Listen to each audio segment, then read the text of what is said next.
بسم الله الرحمن الرحيم ويل لكل همزة لمزة الذي جمع مالا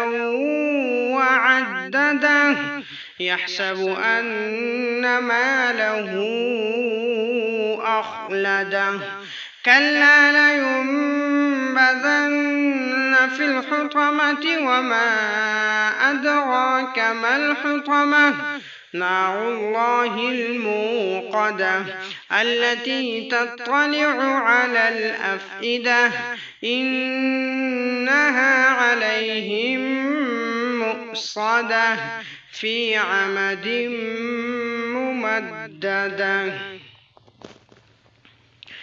بسم الله الرحمن الرحيم ألم تر كيف فعل ربك بأصحاب الفيل ألم يجعل كيدهم في تضليل وأرسل عليهم طيرا أبابيل ترميهم